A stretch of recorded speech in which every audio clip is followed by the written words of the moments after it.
Mari kita berdoa. Bapa di surga, biarlah melalui pujian yang baru saja kami naikkan ini mengingatkan kepada kami semua yang hadir pada pagi hari ini. Tidak terlalu penting seberapa besar masalah, kesulitan, dan pergumulan yang kami hadapi, tetapi yang paling penting adalah siapa yang memegang kendali atas hidup kami. Dan kami bersyukur kepada Tuhan, karena Tuhan Yesus Kristus yang telah bangkit dari antara orang mati, yang mengalahkan kuasa dosa dan kuasa maut, memberikan kepada kami pengharapan, memberikan kepada kami jaminan kekuatan, sekalipun kami hidup di tengah-tengah dunia yang penuh dengan penderitaan, penuh dengan air mata dan pergumulan akibat dosa.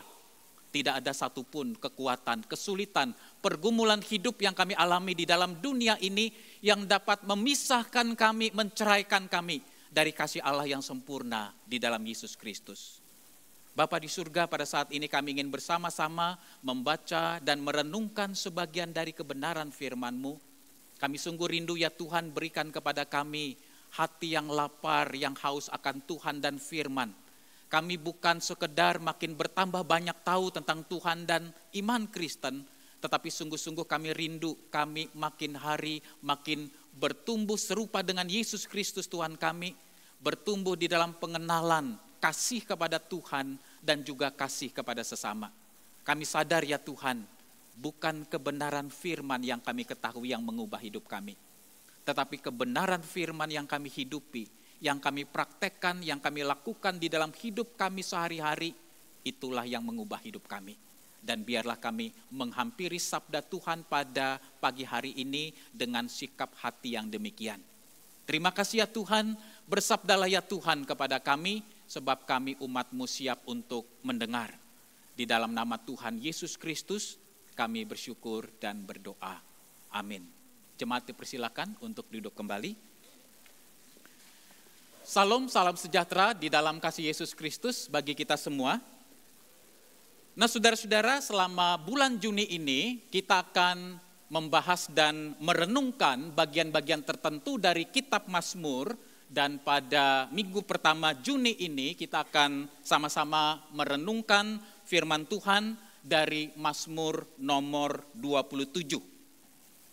Nah saya akan bacakan bagian ini saudara-saudara di dalam terjemahan baru edisi yang kedua Lembaga Alkitab Indonesia, dan ada bagian-bagian tertentu dari terjemahan edisi yang kedua ini yang sedikit berbeda dengan terjemahan baru edisi 1 yang sebagian besar saudara pegang pada saat ini. Mazmur nomor 27 dari Daud. Tuhanlah terangku dan keselamatanku, kepada siapakah aku harus takut? Tuhanlah benteng hidupku, terhadap siapakah aku harus gentar? Ketika penjahat-penjahat menyerang aku untuk memakan dagingku, semua lawanku dan musuhku itu, merekalah yang tersandung dan jatuh.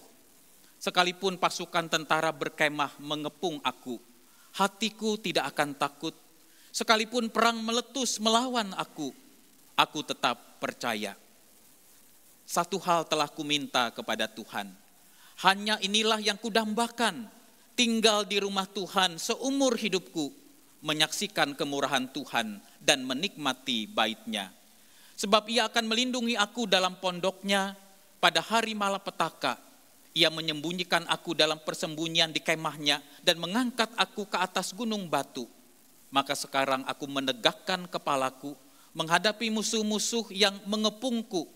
Dalam kemah-Nya aku hendak mempersembahkan kurban dengan sorak-sorai. Aku hendak menyanyi dan bermazmur bagi Tuhan.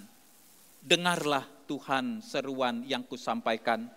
Kasihanilah aku dan jawablah aku. Tentang Engkau hatiku berkata, carilah wajah-Ku. Maka wajah-Mu ku cari ya Tuhan. Janganlah menyembunyikan wajah-Mu terhadap aku. Janganlah menolak hamba-Mu ini dengan murka. Engkaulah pertolonganku, janganlah membuang aku dan janganlah meninggalkan aku, ya Allah penyelamatku. Sekalipun ayahku dan ibuku meninggalkan aku, namun Tuhan menyambut aku. Tunjukkanlah jalan-Mu kepadaku, ya Tuhan, dan tuntunlah aku di jalan yang rata menghadapi seteruku.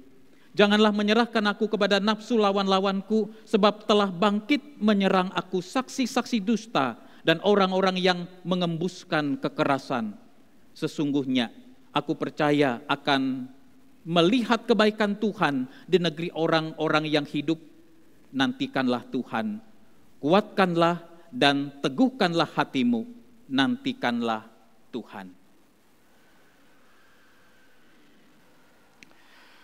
Bapak Ibu jemaat yang dikasihi oleh Tuhan, pada tahun 2014 sampai dengan 2016 saudara, ada wabah virus Ebola melanda wilayah Asia Barat pada saat itu. Dikatakan saudara, virus daripada Ebola di Afrika Barat ini saudara, itu telah menelan korban lebih dari 11.000 orang. Nah saudara-saudara yang terkasih di dalam Tuhan, virus daripada Ebola ini adalah sebuah penyakit yang sangat berbahaya pada saat itu.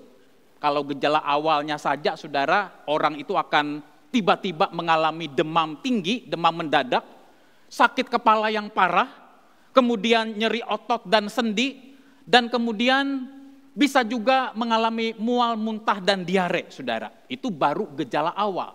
Dan kalau virus ini makin lama makin menyebar di dalam tubuh kita, dan gejalanya itu makin berat saudara, maka akan menghasilkan pendarahan, dan pendarahan itu bisa terjadi dari dalam maupun juga keluar dari tubuh kita. Dari hidung keluar darah, dari mulut keluar darah saudara, dari mata keluar darah. Oleh karena apa? Oleh karena virus daripada Ebola ini merusak sistem pembuluh darah yang ada di dalam diri manusia. Nah saudara-saudara, di tengah-tengah kondisi krisis pada saat itu di Afrika Barat saudara, maka Oktober 2013 Amerika itu saudara mengutus seorang dokter misionaris yang bernama Dr. Ken Brantley, yang usianya pada saat itu adalah 32 tahun, dan dia diutus untuk menangani pasien-pasien penderita Ebola selama kurang lebih 1 tahun di tempat itu. Saudara-saudara, ketika Dr. Ken ini datang ke Liberia pada saat itu, dia merasa ini adalah sebuah panggilan yang sangat berharga, panggilan yang sangat mulia, sebuah kehormatan bagi dirinya untuk menangani pasien-pasien Ebola pada saat itu. Dia melayani, dia menangani pasien-pasien yang ada dengan ketulusan, dengan semangat, dengan kegigihan, dengan kesungguhan saudara. Tetapi sayangnya adalah pada bulan Juli 2014, dia akhirnya tertular virus Ebola. Di tengah-tengah situasi yang tidak mudah, di tengah-tengah penyakit yang menggerogoti tubuhnya saudara, di dalam kesaksian yang dia tulis, dia mengucapkan kalimat seperti ini. Saya tidak tahu apakah saya akan hidup atau mati, tapi saya tahu bahwa Tuhan adalah terang dan keselamatan saya. Dia mengutip Mazmur 27 ayat 1 saudara. Saya percaya saya akan melihat kebaikan Tuhan, entah saya melihat kebaikan Tuhan di dalam hidup ini, atau saya tetap melihat kebaikan Tuhan ketika saya berdiri di hadapannya. Dengan kata lain saudara-saudara yang terkasih di dalam Tuhan, Dr. Ken ini dia menyadari bahwa ini adalah sebuah penyakit yang mematikan. Oleh karena saudara, kita harus mengetahui orang yang menderita penyakit Ebola itu identik dengan akan mengalami kematian. 50-90% orang yang menderita penyakit ini hampir dipastikan ujung-ujungnya mengalami kematian. Nah tetapi saudara, hal yang menarik adalah Dr. Ken sebagai seorang yang cinta Tuhan, dia berdoa kepada Tuhan, ya Tuhan, biarlah aku tetap setia melayani Engkau. Baik di dalam hidupku maupun juga di dalam matiku, kiranya Tuhan dipermuliakan. Dan bersyukur di dalam anugerah dan kemurahan Tuhan, saudara, di tengah-tengah kondisi tubuhnya yang makin hari makin melemah, itulah sebabnya Amerika memutuskan supaya membawa pulang Dr. Ken ini kembali ke Amerika, dan di sana dia mengalami perawatan yang jauh lebih intensif, dan akhirnya saudara dia mengalami pemulihan dan kesembuhan. Nah, saudara-saudara yang terkasih di dalam Tuhan, oleh karena dedikasi, pelayanan, kesungguhan daripada Dr. Ken ini, saudara, maka majalah Time pada tahun 2014 menobatkan dia sebagai salah satu pahlawan atau pejuang Ebola 2014. Nah, Bapak Ibu jemaat yang dikasihi oleh Tuhan, bagian firman Tuhan yang kita baca ini, saudara, Mazmur nomor 27, ditulis oleh Daud. Dan saudara, sebenarnya kita tidak mengetahui apa sebenarnya yang menjadi latar belakang, kondisi seperti apa yang dialami oleh Daud ketika dia menulis Mazmur nomor 27 ini. Tetapi saudara, semua penafsir Alkitab, dan dengan mudah kita ketika membaca 14 ayat di dalam bagian ini, kita menyadari bahwa ketika Daud menulis Mazmur ini, dia bukan di dalam kondisi aman, dia bukan di dalam kondisi nyaman, tetapi dia sedang berada di dalam ancaman musuh-musuhnya yang berusaha untuk menjatuhkan dia, yang berusaha untuk membunuh dia. Nah, saudara-saudara yang terkasih di dalam Tuhan, ada sebagian penafsir, saudara, yang mengatakan kemungkinan Mazmur nomor 27 ini ditulis oleh Raja Daud ketika dia itu sedang dikejar-kejar oleh Raja Saul dan pasukannya. Kita tahu, saudara, pada saat itu Raja Saul ingin membunuh, ingin melenyapkan Daud. Atau saudara, ada sebagian penafsir yang mengatakan bisa jadi juga Mazmur 27 ini ditulis oleh Raja Daud pada saat dia mengalami pemberontakan dari anak kandungnya sendiri, Absalom, yang berusaha mengkudeta dan menjatuhkan Daud. Nah, saudara-saudara yang terkasih di dalam Tuhan, terlepas apapun kondisi yang melatar belakangi Mazmur 27 ini, tetapi kita ketika membaca bagian ini kita bisa melihat bahwa Daud menulis Mazmur ini di tengah-tengah ancaman musuh, di tengah-tengah ketidakpastian, dan di tengah-tengah penolakan dari orang-orang yang selama ini dia percaya dan orang-orang yang terdekat dengan dia. Bapak Ibu jemaat yang dikasihi oleh Tuhan, Mazmur nomor 27.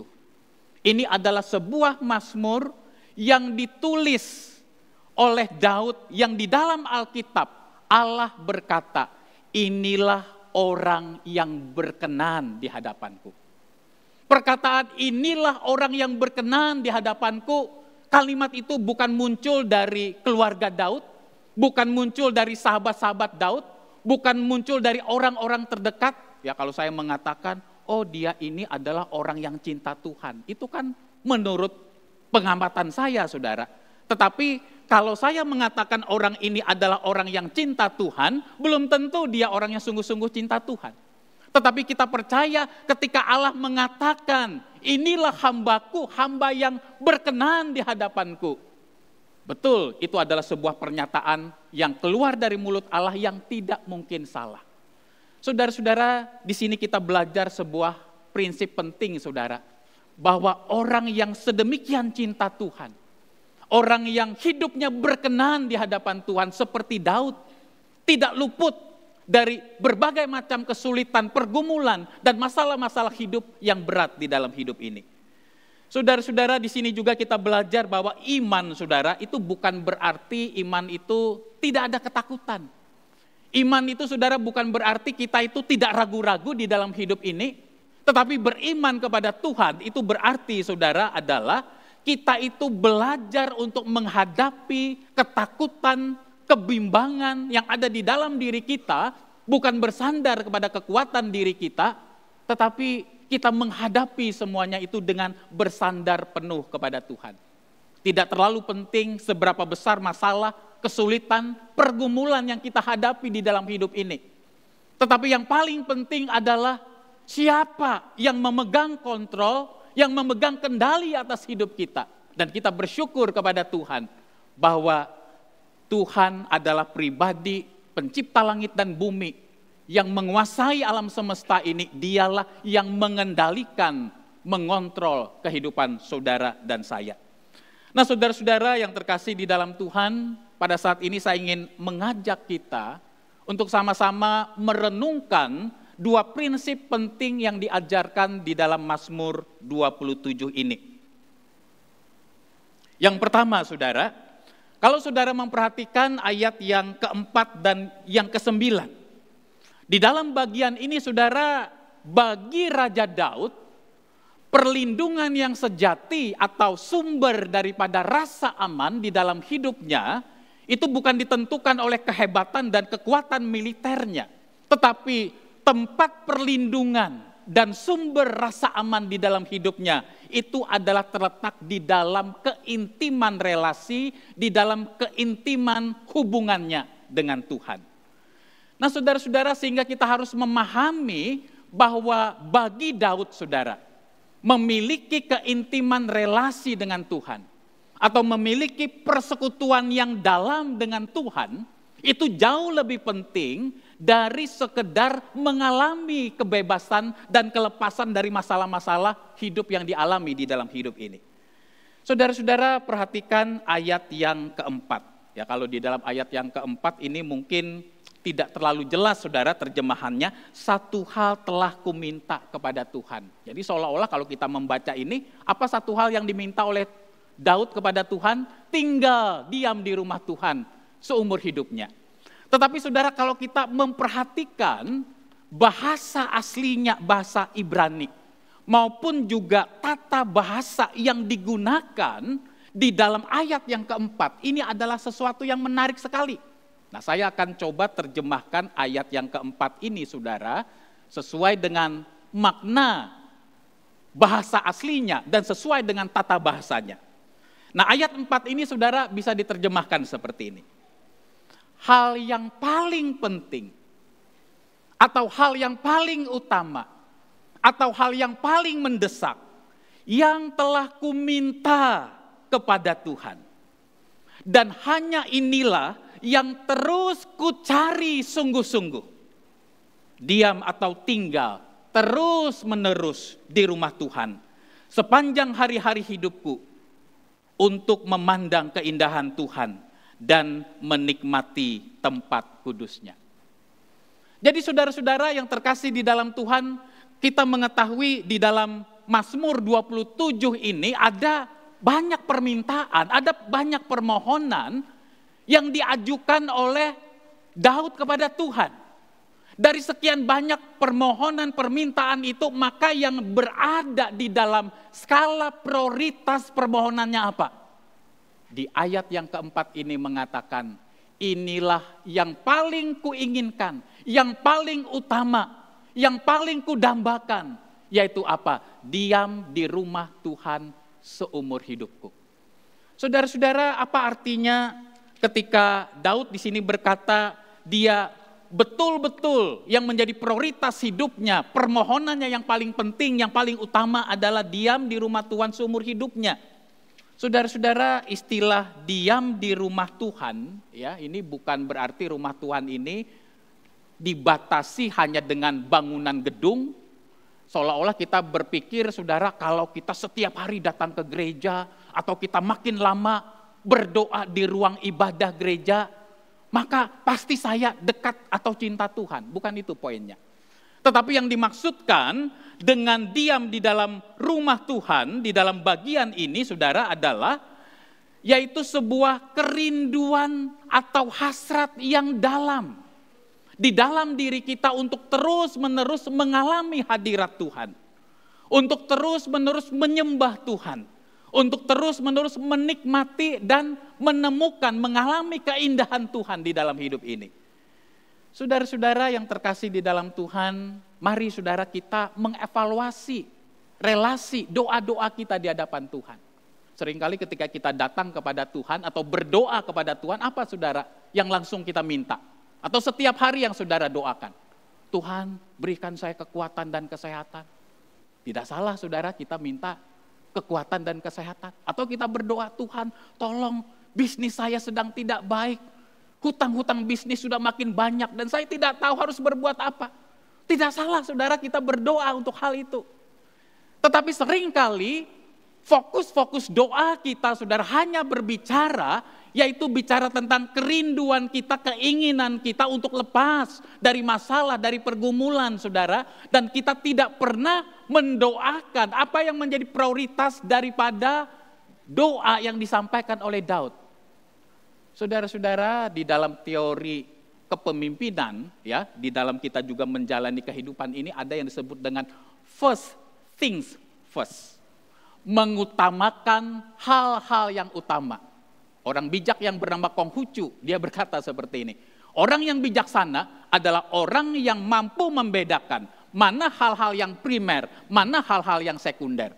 Mana hal-hal yang harus diutamakan, yang paling penting dikerjakan lebih dahulu, mana yang bisa dilakukan kemudian. Dan prinsip inilah saudara yang ada di dalam doa Daud.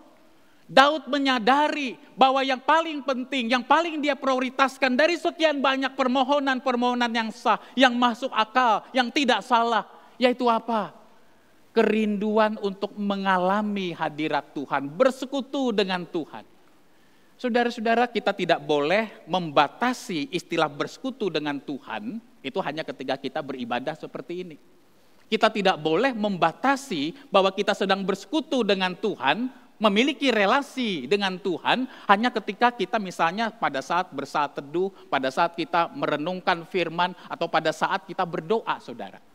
Kita harus melihat keseluruhan hidup kita, baik ketika kita di dalam gereja maupun ketika kita di luar gereja, ketika kita sedang membaca Alkitab, ketika kita sedang berdoa ataupun sedang tidak melakukan itu, keseluruhan hidup kita itu adalah sebuah persekutuan dengan Tuhan.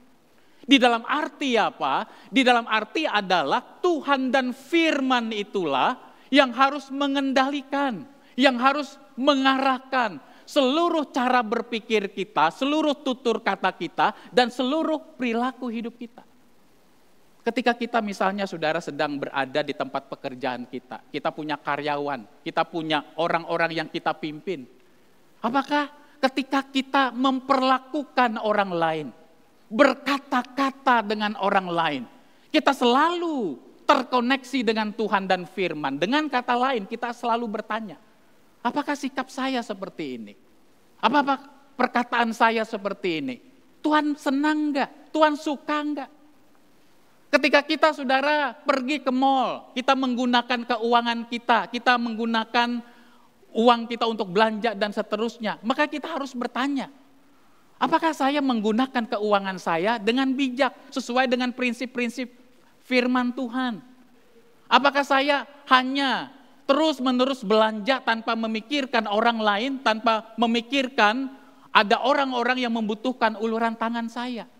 Jadi saudara, setiap tindakan kita, setiap keputusan-keputusan kita yang kita lakukan saudara, itu betul-betul selalu terkoneksi, selalu terhubung dengan Tuhan dan firman. Inilah makna yang ingin disampaikan di dalam bagian ini. Bapak Ibu jemaat yang dikasihi oleh Tuhan, puncak daripada kerohanian Daud saudara bukanlah bicara tentang kemenangan dan kenyamanan di dalam hidup. Tetapi puncak dari kerohanian Daud adalah mengalami keintiman dengan Tuhan. Kalau kita saudara tidak intim dengan Tuhan, bagaimana mungkin kita bisa mengenali dan peka dengan kehendak Tuhan dalam hidup kita? Itu sama seperti relasi suami istri saudara. Saya dengan istri saya rasa hubungan saya cukup dekat, cukup intim. Ya sebelum kami menikah, kami sudah pacaran 8 tahun saudara. Dan saya bisa mengenali dalam hal-hal tertentu ya saudara, keinginan, kehendak istri saya tanpa dia harus berbicara. Misalnya contoh saudara, kalau misalnya kami pergi ke pesta pernikahan begitu ya, biasanya kan kalau ada hal-hal yang harus kami kerjakan, kami juga tidak ngikutin pesta pernikahan betul-betul 2 jam atau dari awal sampai akhir saudara. Nah biasanya istri saya kalau mengajak saya pulang dan mengatakan waktunya kita untuk pulang, ya enggak enak ya pada saat ngobrol-ngobrol lalu dia ngomong, yuk kita pulang, kan enggak enak. Biasanya dia memberikan kode tertentu kepada saya. Nah kode itu bukan sebuah kata-kata, tetapi sebuah isyarat yang menandakan apa? Yuk kita pulang. Walaupun kalimat itu tidak keluar dari mulutnya. Hal ini hanya bisa terjadi kalau kita memiliki hubungan, memiliki relasi yang intim dengan pasangan kita. Maka saya percaya juga saudara, kalau kita tidak memiliki relasi yang intim dengan Tuhan, bagaimana mungkin kita itu bisa mengenali, bisa peka dengan kehendak dan maunya Tuhan di dalam hidup kita. Relasi yang intim, yang dekat dengan Tuhan itu juga memampukan kita saudara untuk bisa merespons dengan tepat berbagai macam masalah-masalah di dalam hidup ini. Relasi yang intim dengan Tuhan saudara memampukan kita, Tuhan itu akan memberikan wisdom, hikmat dan bijaksana kepada kita untuk kita bisa menyikapi berbagai macam masalah-masalah hidup ini dengan baik. Saudara-saudara, berapa banyak dan berapa sering engkau dan saya yang hadir di dalam ibadah pada saat ini berdoa seperti Daud. Pernah enggak kita menjadikan ini sebuah doa permohonan kita? Sebelum kita meminta apapun juga di dalam hidup ini, semuanya itu sah, semuanya itu boleh, semuanya itu masuk akal, semuanya itu bicara kebutuhan kita. Tapi mari kita kembali kepada kebutuhan paling dasar di dalam hidup kita, yaitu kita berelasi intim dengan Tuhan. Saudara-saudara yang terkasih di dalam Tuhan, hal yang kedua yang bisa kita pelajari saudara di dalam bagian ini adalah, perhatikan ayat yang ke-7 sampai yang ke-14. Di dalam ayat yang ke-7 dan yang ke-14 ini saudara, kita belajar sebuah prinsip, yaitu doa itu bukan sekedar sarana untuk kita mendapatkan solusi, jalan keluar, pemecahan terhadap masalah yang kita hadapi. Tetapi doa itu adalah sebuah sarana untuk kita membangun dan memelihara relasi hubungan kita dengan Tuhan. Saudara-saudara, perhatikan ayat yang ke-8 di dalam bagian ini. Di dalam ayat yang ke-8, Daud berkata, carilah wajahku. Dan kalau kita memperhatikan bahasa aslinya saudara, ini adalah bentuk perintah. Tuhan bukan sekedar berharap supaya kita mencari diri Tuhan, tetapi Tuhan memberikan perintah untuk kita mencari Tuhan, mendekat kepada Tuhan, melekat kepada Tuhan di dalam hidup ini. Dan yang menarik adalah apa respons yang dilakukan oleh Daud. Nah, di dalam kalimat berikutnya dikatakan apa? Maka wajahmu kucari ya Tuhan. Menarik sekali dalam bahasa aslinya, mencari wajah Tuhan, maka wajahmu kucari ya Tuhan, itu adalah dalam bentuk tindakan terus-menerus. Artinya apa? Artinya Daud ingin berkata seperti ini, ya Tuhan, Engkau memberikan perintah kepadaku untuk aku mencari wajahmu. Dan aku terus-menerus sepanjang hidupku, setiap hari aku terus-menerus mencari dirimu, ingin dekat dengan engkau, ingin intim dengan engkau. Nah saudara-saudara yang terkasih di dalam Tuhan, mencari diri Tuhan atau intim dengan Tuhan saudara, itu seharusnya menjadi gaya hidup kita. Kemudian saudara, kita harus juga menyadari bahwa Daud bukan hanya mengalami ancaman dan bahaya dari luar, dari orang-orang di sekitarnya, tetapi juga saudara, Daud itu mengalami ancaman, mengalami penolakan, mengalami pembuangan. Dari siapa? Dari orang-orang yang terdekat dengan dia. Perhatikan saudara ayat yang ke-10. Di sini Daud berkata, sekalipun ayahku dan ibuku meninggalkan aku, namun Tuhan menyambut aku. Kita memang saudara kembali lagi tidak tahu persis konteks kondisi seperti apa yang melatar belakangi Mazmur 27 ini. Tetapi yang jelas ayat yang ke-10 ini kalau saya mau ungkapkan di dalam bahasa bebas adalah seperti ini. Sekalipun orang-orang yang terdekat dengan aku, orang ini mengabaikan aku, membuang aku, tetapi Tuhan tetap menerima dan memelihara aku. Dan inilah pergumulan iman yang dihadapi oleh Daud. Selanjutnya saudara perhatikan ayat yang ke-14. Di dalam ayat yang ke-14 ini Daud berkata, nantikanlah Tuhan, kuatkanlah dan teguhkanlah hatimu. Ya, nantikanlah Tuhan. Saudara-saudara, saya percaya setiap kita ada kerinduan, ada hal-hal yang mungkin kita utarakan, kita ungkapkan kepada Tuhan yang merupakan pergumulan kita. Dan kita rindu Tuhan menjawab doa kita, mengabulkan permohonan kita. Tetapi juga saudara, kita harus sadar ada masa-masa yang Tuhan izinkan terjadi di dalam hidup kita. Yaitu kita itu berada di dalam masa penantian. Penantian bukanlah waktu yang sia-sia, tetapi masa penantian adalah kesempatan bagi kita untuk bertumbuh dalam iman. Di dalam masa penantian itulah Tuhan membentuk karakter dan iman kita. Apa artinya saudara? Di dalam bagian ini kita dipanggil, diperintahkan untuk menantikan Tuhan. Menantikan Tuhan itu saudara secara sederhana adalah kita mengikatkan diri pada diri Tuhan. Kita mengikatkan diri pada diri Tuhan. Kita melekatkan diri kita kepada Tuhan sebagai sumber pengharapan di dalam hidup kita. Itulah sebabnya saudara, orang yang menantikan Tuhan itu sebenarnya bukan dalam arti orang itu pasif. Tetapi sikap menantikan Tuhan itu sebenarnya adalah sebuah sikap rohani yang aktif saudara. Bukan pasif. Oleh karena apa? Oleh karena orang yang menantikan Tuhan di dalam hidupnya, dia mengarahkan seluruh hatinya, dia mengarahkan seluruh energi hidupnya, dia mengarahkan seluruh pikirannya kepada Tuhan yang dia nantikan, supaya Tuhan itu campur tangan dan bertindak di dalam hidupnya. Saudara-saudara yang terkasih di dalam Tuhan, orang yang menantikan Tuhan percaya penuh bahwa seberat apapun beban masalah hidup yang dia alami, akan datang pertolongan dan kelegaan dari Tuhan yang dapat dia andalkan. Saudara-saudara, di dalam ayat yang ke-14 ini, saudara, kita dipanggil oleh Tuhan untuk tetap belajar kuat, untuk tetap belajar teguh di tengah-tengah krisis kehidupan yang kita alami. Bukan oleh karena kita mampu, bukan oleh karena kita hebat, bukan oleh karena kita kuat, saudara, tetapi oleh karena Allah yang kepadanya kita menantikan dia bertindak adalah Allah yang setia terhadap firman-Nya dan adalah Allah yang layak untuk kita sandari sepenuhnya. Iman kita saudara harus tetap hidup sekalipun kita sedang berada di ruang tunggu. Iman kita harus senantiasa hidup sekalipun kita sedang berada di ruang penantian.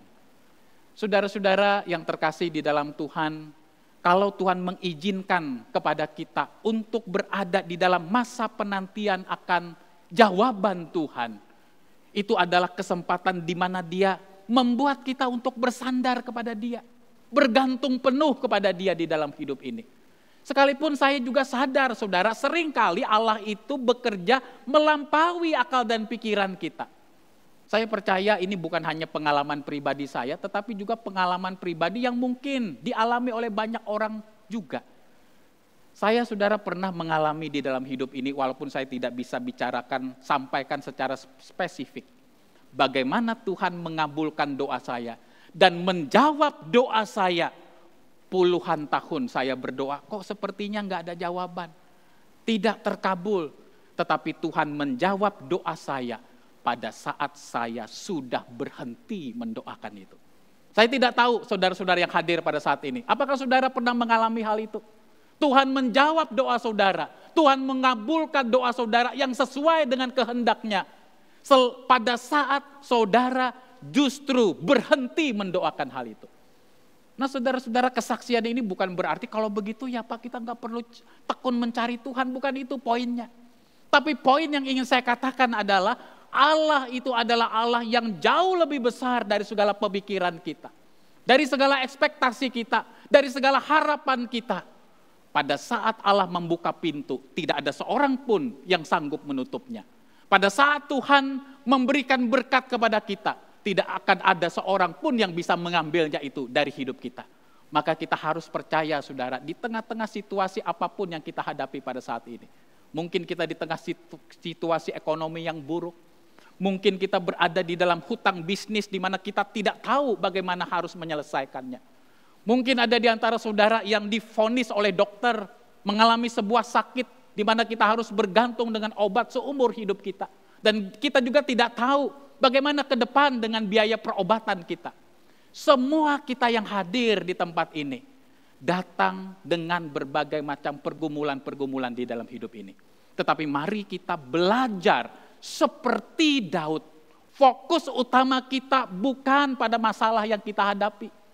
Fokus utama kita bukan kepada pergumulan hidup atau kerinduan kelepasan dari masalah yang kita hadapi, sekalipun itu normal dan manusiawi. Tetapi fokus kita adalah intim dengan Tuhan, dekat dengan Tuhan, bersandar penuh kepada Tuhan.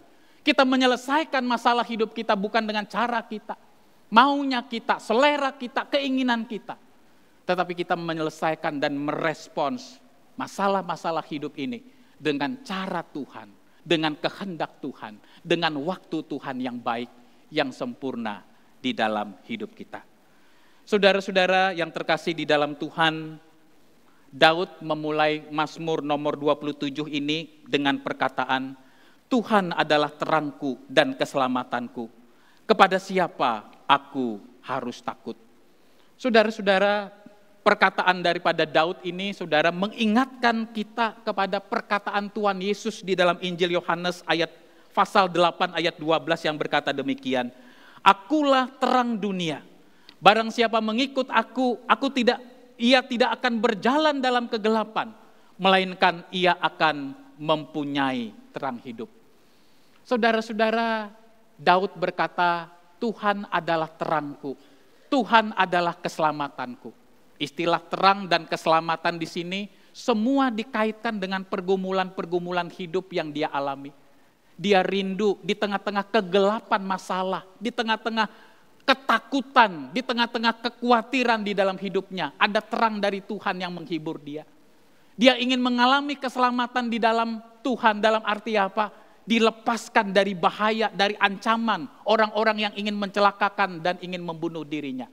Tetapi melalui perkataan Tuhan Yesus ini, terang dan keselamatan itu memiliki makna yang jauh lebih luas, jauh lebih dalam, bukan hanya bicara tentang pergumulan hidup.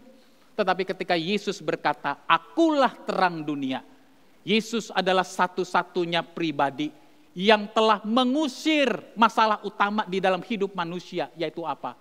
Kita hidup di dalam kegelapan dosa. Yesuslah satu-satunya pribadi yang berkata, akulah keselamatan itu.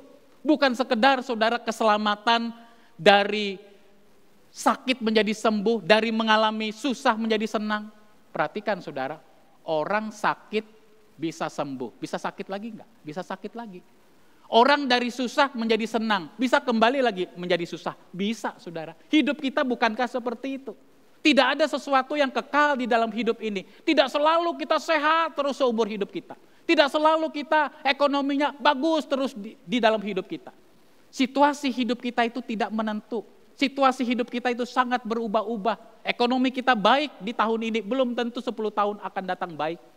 Kondisi tubuh kita sehat, baik, sempurna pada hari ini. Belum tentu 10 tahun lagi saudara, kita itu sesehat seperti sekarang. Tetapi melalui perkataan Tuhan Yesus, melalui bagian ini diingatkan. Yesus Kristus adalah terang kita. Yesus Kristus adalah keselamatan kita. Yesus Kristus sudah memberikan berkat yang terbesar, yang termahal di dalam hidup kita. Lebih daripada sekedar permasalahan dan pergumulan hidup yang dilepaskan oleh Tuhan. Tetapi Yesus sudah memberikan hidup kekal kepada engkau dan saya. Mari saudara, apapun pergumulan yang kita hadapi pada pagi hari ini, kita mengarahkan mata iman kita kepada Yesus Kristus yang jauh lebih besar dari segala permasalahan hidup yang kita alami. Dan marilah kita memiliki sebuah prioritas utama di dalam hidup ini untuk melekat kepada Tuhan. Tuhan dan firman itu mengendalikan arah kita, menuntun kita, memampukan kita untuk bersikap merespons berbagai macam situasi hidup ini dengan tuntunan Tuhan dan firman. Mari kita berdoa.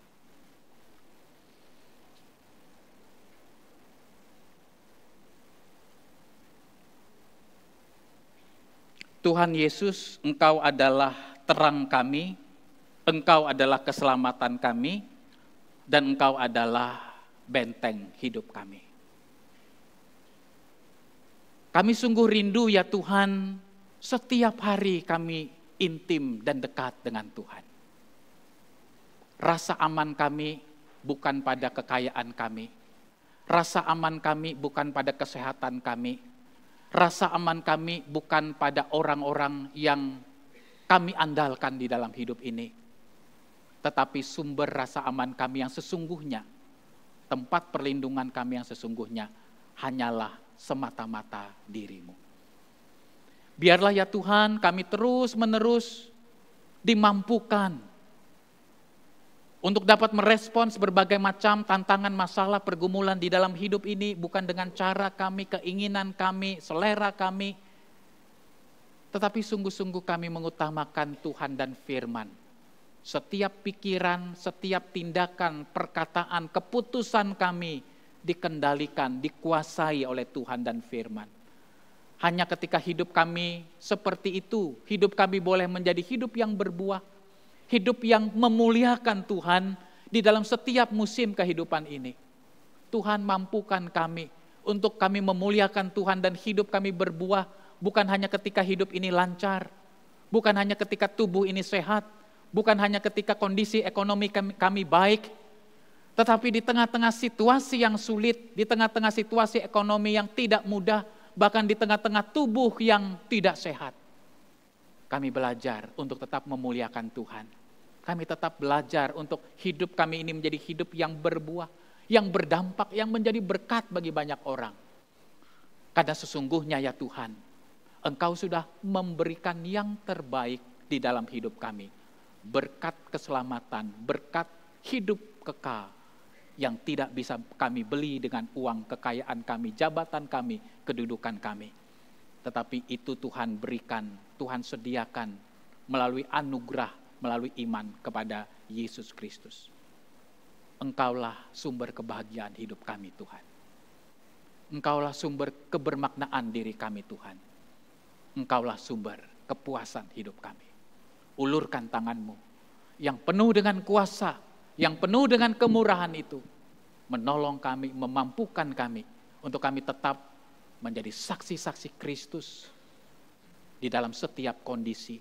Nama Tuhan dipermuliakan, diagungkan melalui diri kami yang lemah dan yang rapuh ini. Terima kasih ya Tuhan, di dalam nama Tuhan Yesus Kristus kami bersyukur dan berdoa. Amin.